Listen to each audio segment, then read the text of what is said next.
대한민국 육군, 그 견고한 조직 속에서 오랫동안 쌓여온 부패의 냄새는 썩은 나뭇가지처럼 깊게 뿌리내려 있었다. 그 냄새를 맡고 이 검은 숲으로 들어온 이가 있었으니 바로 육군 본부 감찰실 소속의 유하은 소장이었다. 그녀는 군 최고 엘리트 코스를 밟으며 승승장구했고 강직한 성품과 냉철한 판단력으로 정의의 별이라 불렸다. 하지만 이번만큼은 달랐다. 그녀는 자신의 모든 것을 숨기고 오직 한 가지 목표, 백호 부대의 심장부에 도사리고 있는 거대한 비리 세력을 파헤치기 위해 계급장을 떼고 평범한 중령 유하은으로 위장 잠입했다. 이 숲은 겉보기에는 푸르렀지만 그 안에는 맹수들이 우글거리는 위험한 사냥터였다. 제1장 맹수의 심장부. 새벽 5시 백호 부대의 막사는 이미 활기로 가득했다. 유하은 중령은 낯선 풍경 속에서 묵묵히 자신의 자리를 정리했다. 그녀의 눈빛은 흔들림이 없었다. 며칠 전 그녀는 육군 참모총장과의 극비 회의에서 정화의 불길 작전의 총책임자로 임명되었다. 그 작전의 첫 번째 목표가 바로 백호 부대였다. 이곳은 겉으로는 최정예 부대라는 명성을 떨치고 있었지만 내부에서는 민태성 대령이 이끄는 사조직 흥룡회가 온갖 비리를 저지르며 군납품부터 진급까지 모든 것을 좌지우지하고 있었다. 유하은은 위장 잠입을 위해 오랜 시간 공들여 평범한 중령의 이력을 만들어냈다. 뛰어난 능력을 숨기고 모난 구석 없는 평범한 군인의 모습을 연기하는 것. 그것이 그녀의 첫 번째 임무였다. 그러나 그녀의 존재는 곧 흥룡회에게 보고되었다. 민태성 대령은 자신의 왕국에 굴러들어온 돌덩이를 경계했다. 그는 겉으로는 온화한 미소를 지었지만 그 눈빛에는 뱀처럼 음침한 기운이 서려 있었다.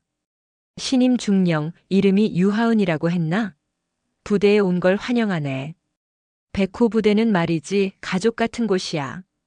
민태성 대령이 악수하며 의미심장하게 말했다. 그의 손은 따뜻했지만 유하은은 그 손에서 차가운 도끼를 느꼈다. 제2장 미끼 그리고 테스트. 위장 잠입 후 첫 일주일 유하은은 철저히 자신을 낮추고 민태성 대령의 눈에 띄지 않으려 노력했다. 그러나 그녀의 뛰어난 업무 처리 능력은 숨기려 해도 숨겨지지 않았다. 그녀는 서류상의 오류를 단번에 찾아냈고 비효율적인 업무 시스템을 개선하는 제안을 내놓았다. 이는 민태성 대령과 흥룡회에게 경고 신호였다. 저 여자는 평범한 중령이 아닐 수도 있어. 어딘가 찜찜해. 민 대령의 수족인 장지호 중령이 보고했다. 민 대령은 피식 웃었다. 걱정 마. 진짜 독은 겉으로 티가 나지 않는 법이지. 그녀가 독인지 아니면 그냥 돌멩이인지 시험해보면 돼. 다음 날 아침 유하은은 민태성 대령에게 호출되었다. 대령은 웃는 얼굴로 흥룡회의 회식 자리에 참석할 것을 권유했다. 우리끼리 허심탄회하게 이야기할 좋은 기회야. 백호 부대 식구가 된 걸 축하하는 자리지. 그 제안은 거절하기 힘든 명령이었다. 흥룡회의 회식 자리 술잔이 오가는 틈을 타 민 대령은 노골적으로 유하은을 떠보기 시작했다. 그는 군납 비리에 대한 힌트를 흘렸고 유하은이 어떤 반응을 보이는지 주시했다. 유하은은 그들의 대화에 미동도 하지 않고 술만 마셨다. 그녀는 그들의 언행 하나하나를 머릿속에 기록하고 있었다. 제3장 비열한 시험의 시작. 흥룡회의 회식 자리에서 유하은이 아무런 반응을 보이지 않자 민태성 대령은 더욱 깊은 의심을 품게 되었다. 그는 유하은의 의지를 꺾고 그녀를 자신의 영향력 아래 두기로 결심했다. 다음 날부터 유하은의 일상은 지옥으로 변했다. 그녀에게는 말도 안 되는 양의 업무가 쏟아졌고 모든 보고서는 사소한 오타 하나에도 반려되었다. 그녀는 밤을 새워가며 일을 처리했지만 민 대령은 군인 정신이 해이해졌다며 그녀를 공개적으로 질책했다.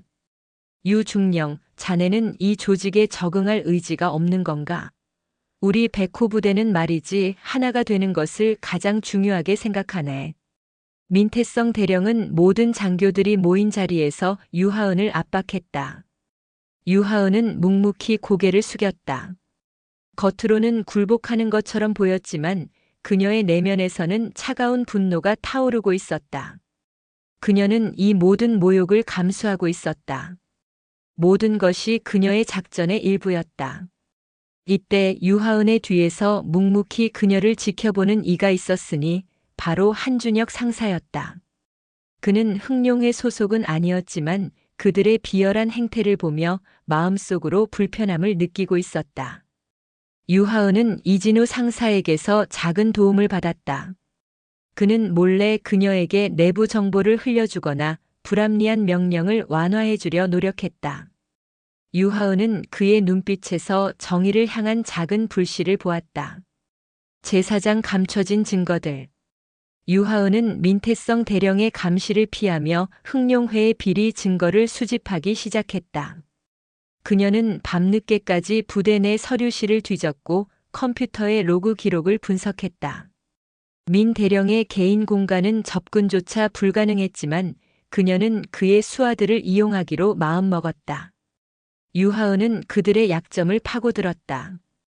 도박 중독에 빠진 장지호 중령에게 접근해 돈을 빌려주며 신뢰를 쌓았고 외도 사실이 발각될 위기에 처한 다른 장교를 도와주며 정보를 얻어냈다. 그녀의 노련함은 그들이 생각했던 평범한 중령의 수준을 훨씬 뛰어넘었다. 하지만 민 대령의 의심은 더욱 깊어졌다. 그는 유하은의 모든 행동을 감시했고 그녀의 주변 인물들을 위협했다. 유하은이 자주 도움을 받았던 한준혁 상사는 민 대령의 노골적인 압박에 시달렸다. 자네 유 중령이랑 너무 친하게 지내는 것 같아. 내 눈에 띄지 않게 조심해. 민 대령의 경고는 한준혁 상사에게 큰 부담으로 다가왔다. 한준혁은 정의와 생존 사이에서 갈등하기 시작했다. 제오장 치욕의 음식물 쓰레기. 민태성 대령은 유하은을 완전히 꺾어놓을 마지막 시험을 준비했다.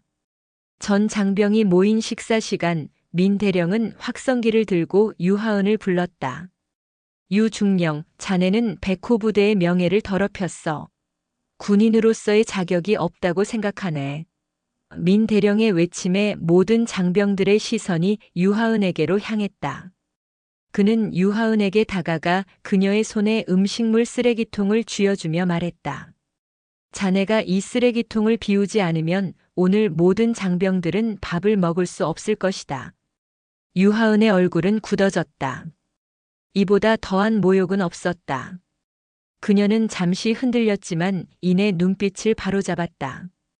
그녀는 자신의 계급장과 명예를 포기하고 이 임무를 수행하기 위해 왔다는 것을 기억했다. 그녀는 묵묵히 음식물 쓰레기통을 들고 걸어나갔다. 모든 장병들이 지켜보는 가운데 민태성 대령의 비열한 웃음이 울려 퍼졌다. 그때 한준혁 상사가 나섰다. 대령님, 이건 너무합니다. 중령님에게 이런 굴욕을 주실 수는 없습니다. 한준혁의 외침에 민 대령은 분노하며 그에게 주먹을 날렸다. 유하은은 쓰러진 한준혁을 보며 마음속으로 다짐했다. 내가 반드시 이들의 죄를 낱낱이 밝혀내겠다. 제6장 침묵 속의 반격. 음식물 쓰레기 사건 이후 유하은에 대한 부대원들의 시선은 동정과 멸시가 뒤섞였다. 흥룡회는 유하은이 완전히 굴복했다고 생각하며 방심하기 시작했다. 이 틈을 놓치지 않고 유하은은 자신의 반격을 준비했다. 그녀는 밤낮으로 부대 내의 모든 네트워크와 시스템을 해킹했다. 그녀의 진짜 정체는 육군 본부의 최고 정보 분석가였다. 그녀는 민태성 대령이 숨겨놓은 군납품 비리 장부와 불법 자금 흐름을 찾아냈다. 모든 데이터는 암호화되어 있었지만 유하은에게는 문제가 되지 않았다. 그녀는 육군 본부의 최신 해킹 프로그램을 이용해 모든 암호를 해독했다. 그리고 그녀는 한준혁 상사를 찾아갔다. 그의 얼굴에는 아직도 민 대령에게 맞은 상처가 선명했다. 유하은은 그에게 자신의 진심을 털어놓았다. 한 상사님 죄송합니다. 제가 상사님께 폐를 끼쳤습니다. 하지만 제가 이 일을 마무리해야 하는 이유가 있습니다. 유하은의 진심 어린 말에 한준혁은 망설였다. 그가 두려워하는 것은 민 대령의 복수였다. 하지만 정의를 위해 희생하는 유하은의 모습을 보며 한준혁은 결심했다. 저를 믿어주십시오, 중령님. 제가 돕겠습니다. 제7장 숨겨진 거대 그림자. 유하은과 한준혁은 비밀리에 협력하며 흑룡회의 비리를 더욱 깊숙이 파고들었다. 그들은 단순한 군납 비리뿐만 아니라 군 부지를 이용한 불법 개발, 인력 착취, 그리고 심지어 군사 기밀 유출까지 포함된 거대한 커넥션을 발견했다. 이 모든 비리의 정점에는 민태성 대령이 있었지만 그 뒤에는 군 최고위직 간부들의 그림자가 드리워져 있었다. 이 사건은 단지 한 부대의 문제가 아니라 군 전체를 위협하는 거대한 부패의 몸통이었다. 유하은은 이 모든 증거들을 암호화된 파일로 만들어 육군 본부에 보고했다. 그녀의 보고서는 곧바로 참모총장에게 전달되었고 참모총장은 정화의 불길 작전의 최종 실행을 승인했다. 이제 필요한 것은 모든 증거를 현장에서 확보하는 것뿐이었다. 유하은은 민태성 대령이 비밀리에 운영하는 개인 금고의 위치를 파악했다. 그곳에는 비리 장부의 원본과 불법 자금 내역이 보관되어 있을 것이 분명했다. 제8장 최후의 만찬. 민태성 대령은 곧 있을 육군 전체 회의를 앞두고 흑룡회 회원들을 불러 모았다. 그는 유하은이 더 이상 위협이 되지 않는다고 생각했다. 그 여자 완전히 꺾인 것 같으니 이제 신경 쓸 필요 없네. 우리가 이겼어. 민 대령은 승리의 미소를 지으며 말했다. 그들은 자신들의 승리를 자축하며 술을 마시고 떠들었다. 유하은은 이 자리에도 참석했다. 그녀는 그들의 대화를 녹음하고 그들의 방심한 틈을 타 민 대령에 금고 비밀번호를 알아내려 했다. 자네가 내게 무릎 꿇었으니 이제야 마음이 편하군. 이 바닥은 말이지 힘이 없으면 끝장이야. 알겠나? 민 대령이 유하은에게 말했다. 유하은은 그저 조용히 고개를 끄덕였다. 그녀의 침묵은 민 대령에게는 복종으로 한준혁에게는 인내로 보였다. 한준혁은 유하은의 손목시계에 달린 작은 녹음기를 보았다. 그는 유하은이 여전히 싸우고 있음을 알았다. 제구장 도망자 그리고 추격자. 민태성 대령은 자신의 비리 장부를 정리하기 위해 개인 금고를 열었다. 그때 유하은은 그의 금고 비밀번호를 알아냈다. 그녀는 한준혁 상사에게 이 사실을 알리고 작전 수행을 위한 준비를 시작했다. 그러나 민 대령은 유하은의 미심쩍은 행동을 눈치챘다. 그는 유하은의 주변을 철저히 감시했고 마침내 그녀가 무언가를 꾸미고 있다는 것을 알게 되었다. 민 대령은 유하은을 즉시 체포하라고 명령했다. 유하은 중령, 너는 감찰국의 스파이였어. 당장 내게 모든 증거를 넘겨라. 민 대령이 소리쳤다. 유하은은 이미 모든 증거를 확보한 상태였다.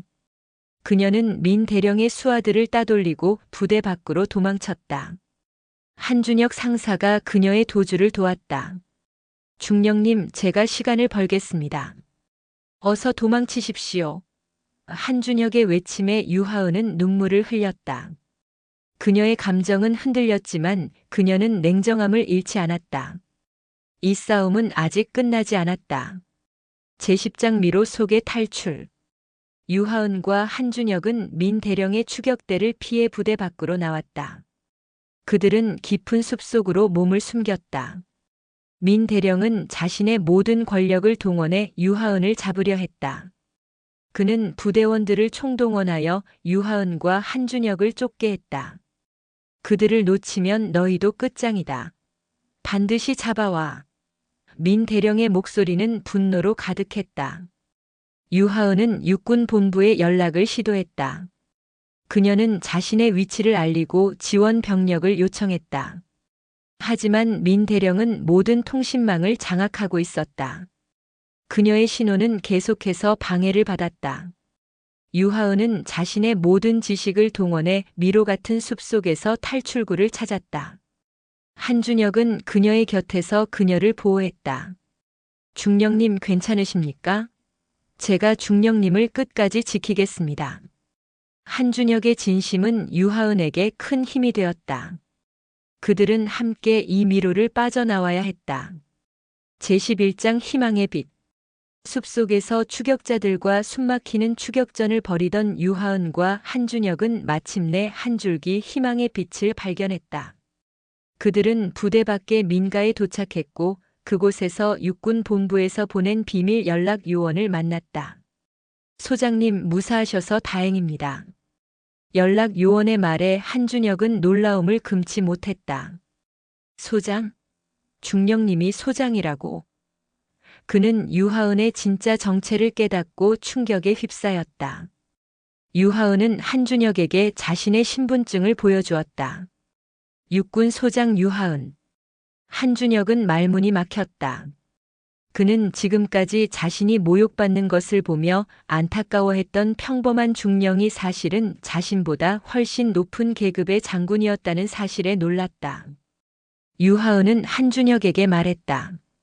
이 모든 것은 군의 정의를 바로 세우기 위한 작전이었습니다. 이제 마지막 단계가 시작됩니다.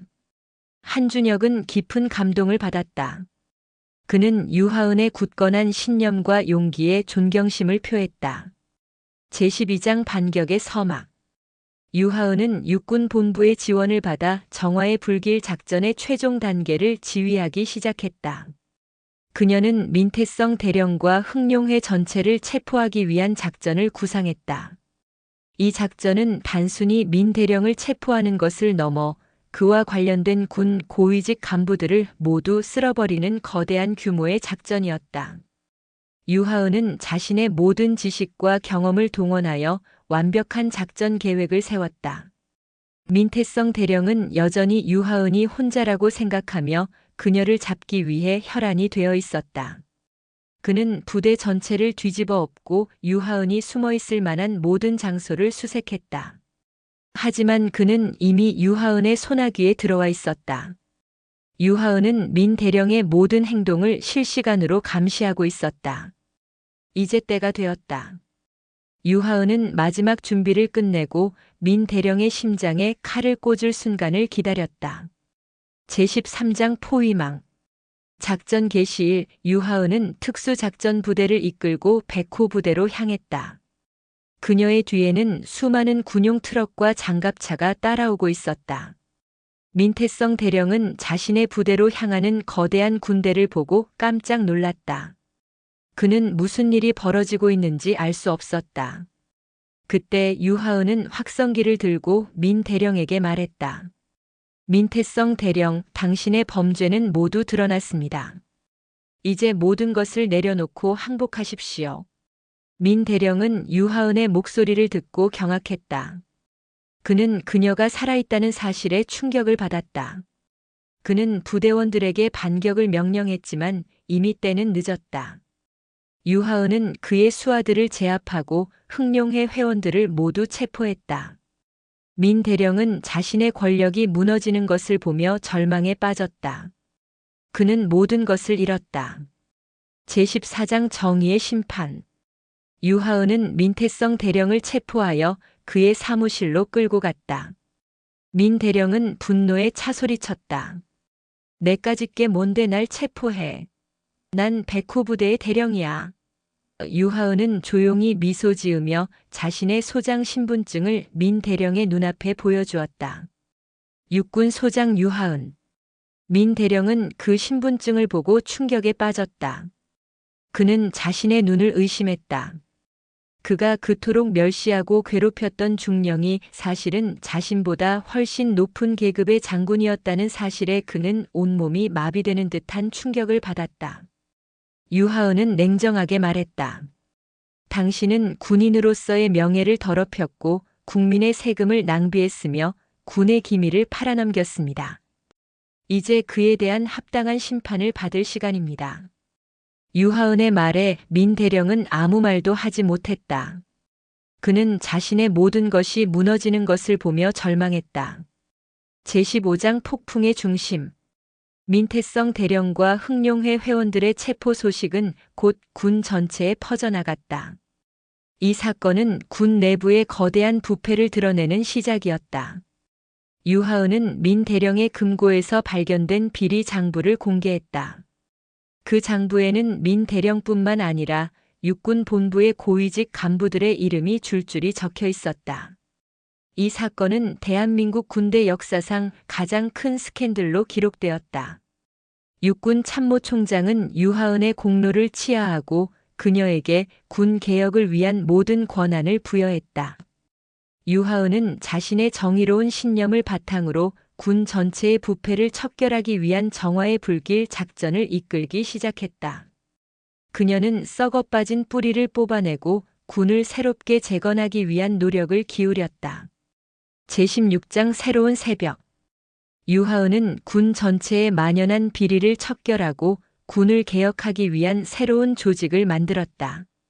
그녀는 정의의 심판대라는 이름의 특별위원회를 구성하고 비리 혐의가 있는 모든 군인을 조사했다.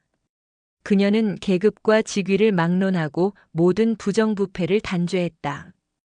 유하은의 단호한 행동은 군 내부에서 많은 반발을 불러일으켰지만 그녀는 자신의 신념을 굽히지 않았다.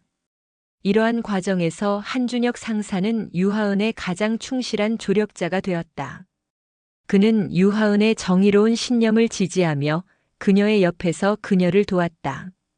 한준혁은 유하은의 굳건한 신념과 용기에 깊은 감동을 받았고 그녀를 진심으로 존경했다. 유하은은 한준혁의 공로를 인정하며 그를 특별위원회의 핵심 멤버로 임명했다. 제17장 숨겨진 진실. 유하은의 정의의 심판대는 민태성 대령이 연루된 군납 비리 사건의 배후를 추적했다. 그들은 비리가 단지 군부에만 국한된 것이 아니라 정치계와 재벌 기업까지 연결된 거대한 검은 커넥션임을 밝혀냈다. 민 대령은 단순한 꼴이었고 진짜 몸통은 군 고위직 간부들과 정치인들이었다. 이 사실이 밝혀지자 대한민국은 발칵 뒤집혔다. 국민들은 유하은의 용기에 환호했고 그녀를 국민 영웅으로 칭송했다. 유하은은 국민들의 지지에 힘입어 더욱 강력하게 개혁을 추진했다. 그녀는 비리에 연루된 모든 인물들을 법의 심판대에 세웠고 그들이 부당하게 취득한 재산을 모두 환수했다. 그녀의 정의로운 행동은 대한민국 사회에 큰 파장을 일으켰고 군은 물론 사회 전체의 개혁의 바람을 불러일으켰다. 제18장 복수의 끝에서 유하은은 민태성 대령을 감옥으로 찾아갔다. 민 대령은 초라한 모습으로 감방에 앉아 있었다. 그는 더 이상 거만하지 않았고 그저 절망에 찬 눈빛으로 유하은을 바라보았다. 어떻게 내가 너에게 당한 거지? 민 대령이 말했다. 유하은은 조용히 답했다. 당신은 힘만 믿었고 나는 정의를 믿었습니다. 그게 우리의 차이입니다. 유하은의 말에 민 대령은 아무 말도 하지 못했다. 그는 자신의 모든 것을 잃었다. 권력, 명예, 그리고 자유까지. 그는 자신의 탐욕 때문에 모든 것을 잃었다는 것을 깨달았다. 유하은은 그를 뒤로하고 돌아섰다. 그녀의 마음속에는 복수에 대한 통쾌함보다는 군의 미래에 대한 책임감과 희망이 더 크게 자리 잡고 있었다. 제19장 새로운 질서.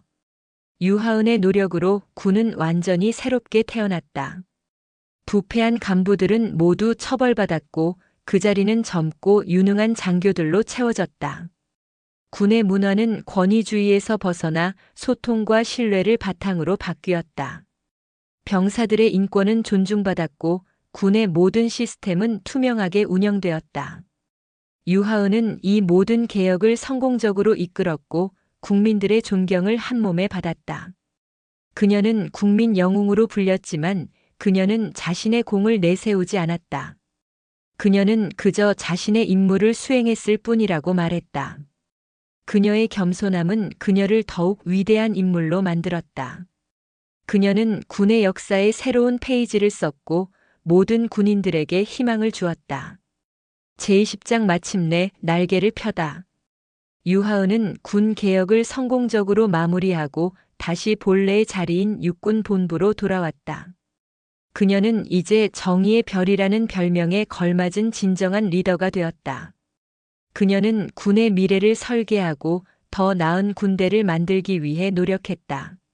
한준혁 상사는 그녀의 곁에서 그녀를 도왔고 유하은은 그에게 진심으로 감사했다. 이제 유하은의 앞에는 더 이상 그녀를 막을 장애물이 없었다. 그녀는 자신의 모든 것을 바쳐 군의 정의를 지켰고 자신의 신념을 증명했다. 그녀는 무례배들의 손에 짓밟혔던 날개를 마침내 활짝 펴고 더 높은 곳을 향해 날아올랐다. 그녀의 이야기는 군인들에게는 정의의 표상이 되었고 국민들에게는 희망의 메시지가 되었다. 에필로그 정의의 불꽃은 꺼지지 않는다. 수십 년의 세월이 흘러 유하은은 군복을 벗고 평범한 삶으로 돌아왔다. 그녀는 더 이상 소장이라는 계급을 달지 않았지만 사람들의 마음속에는 영원한 국민 영웅으로 남았다. 그녀가 이끌었던 군 개혁은 계속해서 이어졌고 대한민국 군대는 세계에서 가장 투명하고 강한 군대로 성장했다. 그녀의 이야기는 수많은 군인들에게 영감을 주었고 수많은 부패한 권력자들에게 경고를 보냈다. 정의를 위해 자신의 모든 것을 걸었던 한 여군 소장의 이야기는 시대가 변해도 잊히지 않을 전설이 되었다. 그녀가 켜놓은 정의의 불꽃은 결코 꺼지지 않고 영원히 빛을 발할 것이다.